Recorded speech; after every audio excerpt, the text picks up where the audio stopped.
All right. We are back with another episode of the Real Estate Investing Club. I hope you guys are having a good day, a good week, a good month, whatever day it is for you. I actually just got back from my honeymoon just on this last Sunday. So I've been completely not even plugged into my phone or work or anything for 2 weeks. It was pretty blissful. We went over there to Spain. It was like 100 degrees. I could not handle it, but it's a lot of fun. But it's good to be back. It's good to get into the groove. And it's a good day for a second reason because we have Joel Miller with us on the podcast. Joel has been investing since 1978. So he has quite a bit of experience. He is the author of the best-selling book, Build Real Estate Wealth. He's also a professional DJ with over 5,000 appearances. So a lot to go into here. I'm excited. Joel, thanks for hopping on. Hey, Gabriel, I've been looking forward to this. Thanks for having me. Absolutely. And congratulations on your recent marriage. Thank you. I told you before we got on here, we always like to start with stories. We like to hear how people got to where they are. So why don't you take us to the beginning, all the way to the beginning, back in 1978, and tell us how you got into real estate and how it's been going since then. I can take you back a little further than that because really there were two events that happened to me in junior high school that really set me, on my path to the two main paths that I've had in life. The first was that an investor built four 4-unit apartment buildings at the edge of our subdivision, and which were right on my paper route. I got all those tenants as customers on my paper route, So, but I have a distinct memory in about 8th grade being in my bedroom, kind of doing the math on what this whole rental property thing looks like, because we all lived with our parents in single family homes that they own. So this was different, that these people paid to be there and they didn't own the property. And I kind of put that in my back pocket and said, I want to do that later. And the other thing was that one of the older kids in the neighborhood built a pirate radio station in his basement and had the antenna on a flagpole in the backyard. Now, a pirate radio station is unlicensed, illegal radio station. So I got to hang out there. And that's when I decided I wanted to be a DJ, which I might clarify, I have been retired from since 2011. But I did radio production in high school and went away to college and studied accounting, which I believe you could use in any profession that you're in, but I went to a college that had a great radio station program, the AM and FM radio station, and eventually was hired, halfway through college back in my hometown at the big 50,000 watt top 40 FM station, and so I finished college in town here, and right before I was ready to graduate from college, my weekend guy status went to full time on the radio. And so that made it possible for me to take the calls from the kids, the ones who wanted the DJs from the radio station to come out and do the record hop in the gym sort of thing. And that kind of changed my life. And I ended up leaving radio. But I did that to pioneer the mobile DJ business in this part of the country. I'm in Erie, Pennsylvania, halfway between Cleveland and Buffalo, right along Lake Erie. And so I did that for 35 years, 5,051 appearances, as you referred to. But about a year and a half after my first mobile DJ appearance, I did buy my first rental property in January of 1978. I still have it, Gabe. I was just there a few days ago. It's a cash cow, Still have it. Wow. So I got to ask, anybody added on to that over the years, Yeah. Anybody who got started that early, I'm always curious what you bought your first rental properties for. So that first one, 1978, what'd you buy it for? How much? 25,000. And I put 20% down. I bought it through a realtor, and it was the last property that I used a realtor to buy. Wow. $25,000. Yeah. That was crazy. I have sold many properties using my realtors, but there's only been a few occasions when she brought me a few flips that were bank owned or something like that. But none of my rentals were any more from realtors. The best way to find deals is the off market deals, as you may know. So that went on for a while, doing the mobile DJ work and the real estate investing. I actually did start an accounting practice after college, which I sold after about 5 years because something had to give, But that's part of the premise of my book, Build Real Estate Wealth. The subtitle is Enjoy the Journey of Rental Property Investment. And it points out that real estate doesn't have to be an either or thing. You can choose to add rental real estate to something that you don't want to give up. Like I had a passion for being an entertainer, a mobile DJ in particular, and I didn't want to give that up. And so I grew those two things side by side. And the book talks about how to do that, but it also gives you the tools if your goal is to leave your job as soon as possible and do real estate full time. That's possible too, of course. But the book is for people who maybe don't even think that real estate is for them, but they because they don't understand how it works, where they think it's got to be an either or situation. But it's also for people that have established portfolios that are looking for some sort of game-changing information that'll supercharge whatever portfolio they already have. It's not just for the beginner. It takes you all the way from mindset through entity formation before it even gets into the usual things that books on this thing talk about, which is property acquisition, having the property. And then beyond that, we talk about um, philosophical things like the comparing the difference between riches and wealth, and also other um, philosophical things that you can put to use, best practices for your business and your life. Well, yeah, and I feel like that's such an important distinction to make, because a lot of people, especially people that come on this show, they are active investors. That is their primary job. They're out there, they're building a company, that kind of thing.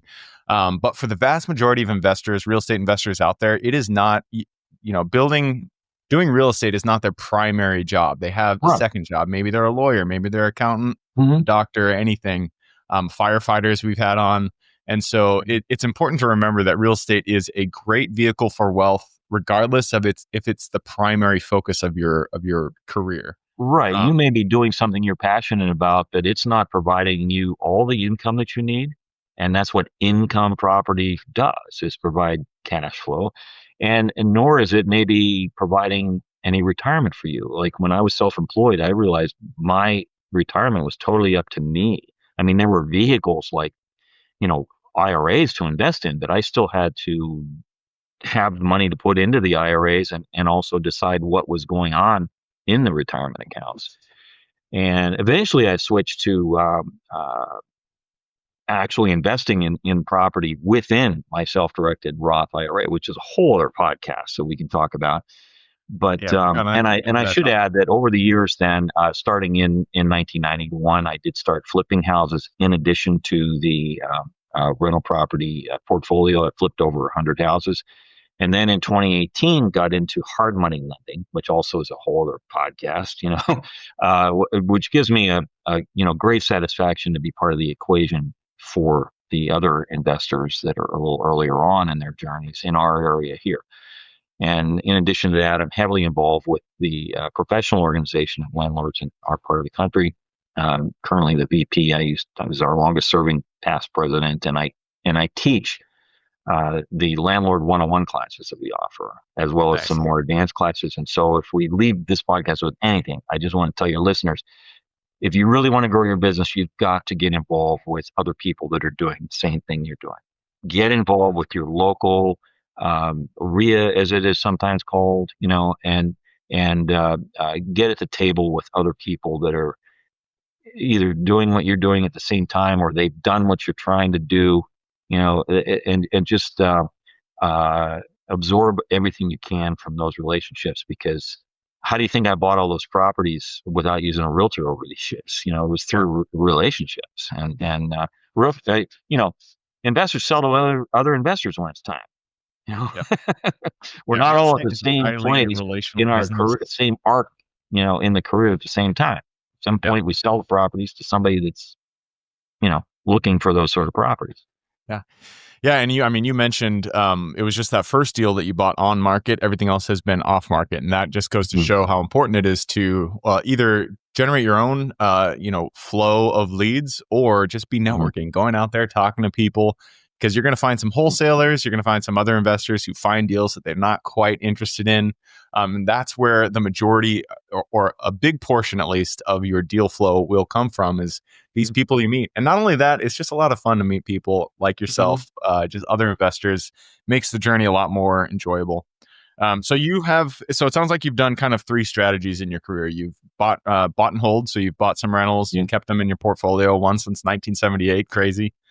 You've done flips, and then you've done hard money lending. Have you ever been into commercial properties, or has there been Most any? of my units over the years have been residential. I have had some commercial. Some of my worst experiences were with commercial, but uh, that's my fault. That was earlier on and involved uh, coming into a partnership to become the managing partner of an existing operation where there were two other partners. And my problem was not with the partners, but it was with large tenants who went bankrupt. Oh, it Not was long after. strip center retail. Pardon me. Was it? What type of commercial was it? Was it strip center The retail? one was the uh, corporate offices for a large retail chain that had 51% of our building, and another one was a restaurant along with a banquet room that connected to the restaurant that had another 25%. And within this is back in 1988, within a few months after I came in, both of those went first chapter 11 and then chapter 7 eventually. Oof, So I spent rough. 10 years in that deal putting out fires and eventually gave my interest to the other two partners, literally gave it to them, You're just like, I'm done. and We don't want any of this. yeah. And so that would be my answer to uh, well, like something I never want to do again, or whatever one of those questions are. Like, Yeah. So of the three strategies that you kind of focused on, your residential long-term rentals, your hard money lending, and then flipping properties, which one has been the one that you've enjoyed the most, or the one that you found the most success with? hard money lending. Oh, interesting. Absolutely. Okay. Yeah. Yeah. Okay. Yeah. And there's so much, not only is that profitable, but, again, like I mentioned, I get to be, as I use the phrase, part of the equation Hmm. for other investors and their deals. And a lot of these are people that have taken the classes that our organization offers, and I pretty much require that they belong to our professional organization in order for me to do business with them. So they've in some cases joined in order to get a loan from me, you know, and taken the class in order to get a loan from me. Uh, Yeah. and so they've benefited in multiple ways too. Makes sense. So again, let's go back to your acquisition strategy. So you have mentioned that first deal was the only one you bought through a realtor. Everything else has been Mhm. off market. Finding deals is real deals is one of the most difficult parts of building a real estate business because Oh yeah, you it can't just all go to comes in Walmart signing and that get paper. foreclosure off the shelf because you need another one today. No, uh, you it you have to take what comes down the pipe. There you go. So what are the primary ways that you're generating leads and getting new deals? Well, first of all, I am not in the property acquisition mode now.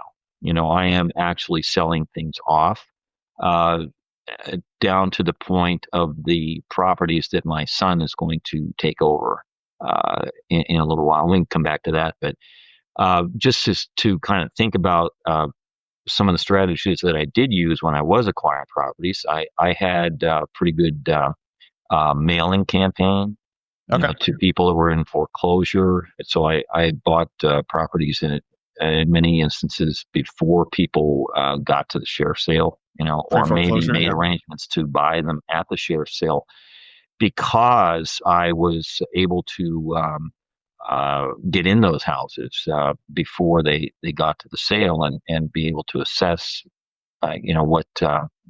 what might have to be done inside the houses because I was in contact with people living there before they moved out. Yeah. So that was a good strategy that I had, and so that brings me to another, source that I would mention that I had a lot of success in with was auctions, Mm. particularly uh, foreclosure auctions, which are share sale auctions, as well as U.S. Marshal auctions, which would be auctions of they're just like a share sale or a foreclosure, but those are properties that have to be sold by the U.S. Marshal because the loans on them were from the USDA. Uh, Interesting. I actually yeah, that's the first time I've heard of that. yeah, they can't go through the regular county share sale system for those. So And because the loans were what? they were the mortgages were from the United States Department of Agriculture, USDA loans. So they were farmland? No, it would be typically in a subdivision. Interesting. For some Yeah. reason, why would the USDA give out loans for residential property? Well, it was a big program that they had, particularly back in the, I guess, 80s, 90s. You know, Huh. the deal was that you could get the loan based on your income, and if your income fluctuated during the term of the loan, your payment increased or decreased. Based So on for your some people, it income? turned No out to be way. a really good. What's that? Based on your income. Yeah, That's the yeah, first time I've yeah. heard of that one too. So here's what would happen sometimes is that people would uh, their income would somehow go down, and their payment would be adjusted such that they weren't actually even paying anything on the principal. And Interesting. Yeah. then maybe they got in trouble that they couldn't make the payments at all, and they would find out that they owed um, maybe more money than they borrowed Yeah. because of accumulating uh, Interest. interest and fees and so on. Uh, that's a if you're listening to this and you don't know anything about USDA laws, it's I think if you Google it, you could find out some of the details. But Interesting. um, Yeah, I'm but sure they probably still don't provide those anymore, given the changes that happened during the 2007, 2008. yeah, I don't know if they still do them or not. I know they still foreclose on them though. Yeah. All right. Well, hey, I just took a peek at the clock. It looks like we have run it down. We've crossed the 15-minute mark, so it is time to jump into the quick question round. Are you ready? Okay, sure. All right. Starts with education. It could be any form. It could be a book you've read, a conference you've gone to, mentorship program you've been a part of, a movie you've seen, yada, yada, any of that stuff. I just need 2 recommendations, one for general life wisdom and then one for real estate. Okay. General life wisdom. I'm going to take you into the Wayback Machine. Napoleon Go ahead. Hill. Wrote Think and Grow Rich. This is Grow Rich with Peace of Mind, his companion book to that. I think my copy right here is like, I don't know, it's like 1978 or something like that. Oh, I got to look now. What is it? Yeah, I can't even find it here. Yeah, 1967. There we go. oh wow. Nice. And my favorite book on real estate. Oh my gosh, this guy Joel Miller wrote this book, Build Real Estate Wealth, Enjoy the Journey of Rental Property Investment. But I know you want a better answer than that. And I'm going to be really cliche here. I really enjoyed Robert Kiyosaki's book, Rich Dad, Poor Dad. Rich Dad, Poor Dad. And I will It's a tell you classic. that everybody who owns a copy of Rich Dad, Poor Dad should get a copy of my book because it's kind of written as a companion book to that. Okay. Now, Cool. my book will go a little deeper into the nuts and bolts. And if you have those 2 books, And we'll prime you at the very end for where they can yeah, you're find it. good. So keep that in mind. All right, Okay. next question is for your younger self. Let's go back to the Joel who was just getting started in 1978. Go back to him, look him in the eye, give him one piece of advice moving forward. Yeah. Move faster, think bigger, and remember it's relationships that count. Wow, that's good. Move faster, think bigger, and focus on relationships. I like that. Yeah. That's a triple recommendation there, and I like it. I'll give you a quick one here. I'm often asked a question that prompts me to give this answer.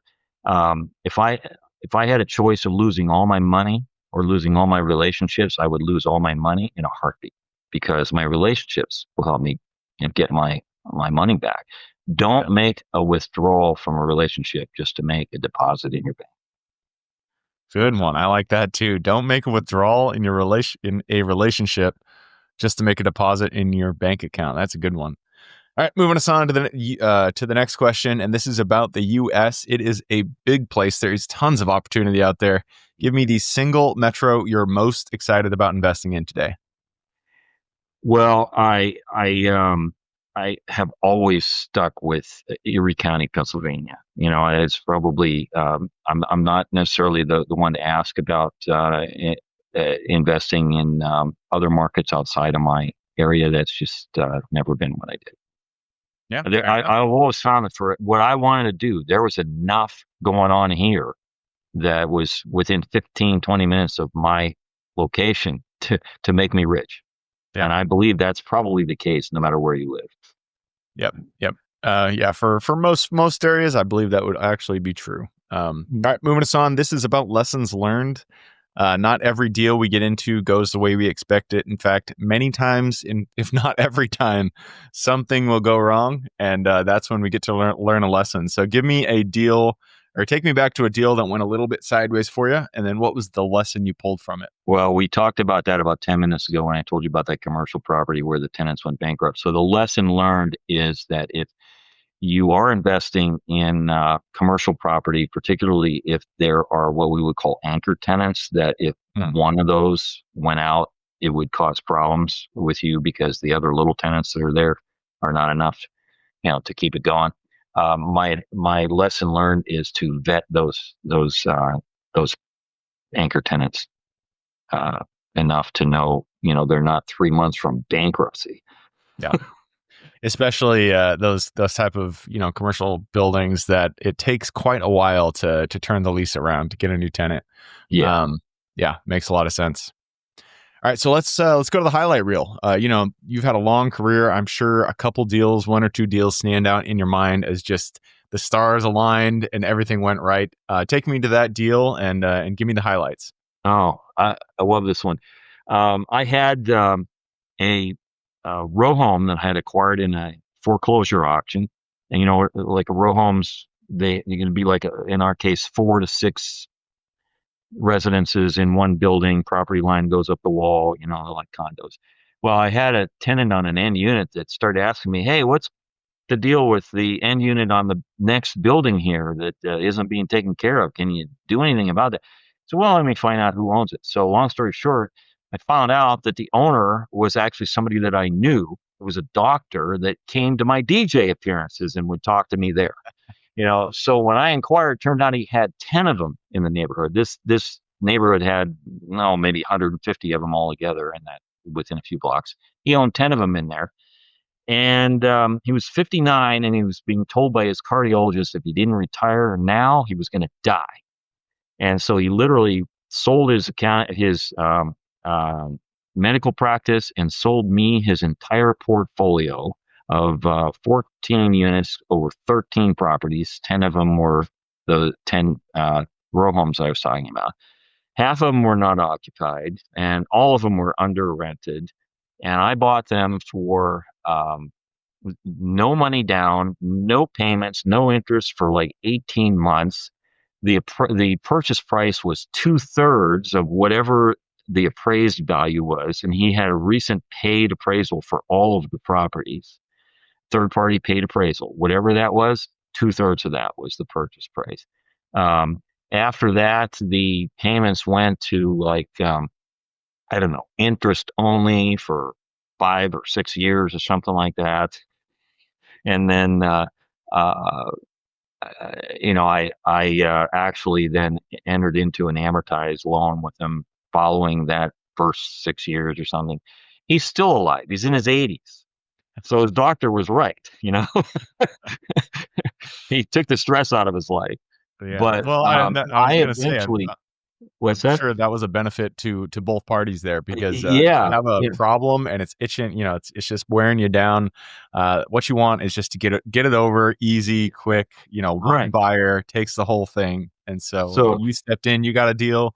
He sold it to you. He got the problem off his back. It was a win-win situation. So I took about 18 months when I had no payments because I told them that's how long it would take and improved the properties and filled them all and got them to market rents, operated them for 23 years, finally sold them a couple of years ago for 4 times what I paid Love it. after making tons of money on them over the years. And that just goes to show relationships are one of the most important things in real estate. Just like you mentioned, I'm sure there's plenty of stories you can give us, and I can give plenty of stories myself on just a situation where the relationship was the key, it was the linchpin, and that's what allowed you to have the opportunity. So awesome! I'm going to move us on to the next question. This is, I lost my place. I do this so many times. Oh, this is the last question. This is for the listeners. You've given us a lot to think about. I'm sure people want to reach out, get in contact with you. This is going to be a two-parter. Tell Mhm. me, where can they find you, and then what can they expect when they reach out? Well, you can put my name into Facebook, X, Instagram, or LinkedIn, and whatever. And as long as you don't find Joel Miller, the video game character, which apparently is out there, put real estate with my name, you'll find me. But the best place to go is to the website that is dedicated to the book, which is simply joelmillerbooks.com. JoelMillerbooks.com. And on the homepage of that, you can click on something that'll show you the entire table of contents of the book. It's fairly detailed, so you can see what we're getting into. Click on something else that will also show you sample content from like 3 or 4 of the meatiest paragraphs from each chapter. And if you click on a buy button there, it'll take you right to the page on Amazon where the book is for sale. Sweet. So, All right, I will put that link in the show notes. So if you guys want to reach out and get that book, all you got to do is click the little more in the description. It's going to pull down that full description, and in there you can find Joel's links. yeah. All right, man, that wraps it up. Thank you very much for hopping on the show. Gabriel, this was fun and fast. Yeah, This that's is how we this is like. moving fast like I should have been moving in my first years, Too busy All right. building a DJ business at the time, I guess. There you go. With that, I appreciate everybody who hopped on the show with us. We do this for you. So if you guys have any questions, just reach out to me, Gabe at therealestateinvestingclub.com. If you guys want to support the show, just leave us a review, a thumbs up, all that stuff. Other than that, I hope you guys have an absolutely fantastic week and keep rocking real estate. We'll see you on the next episode. Thanks, Keith.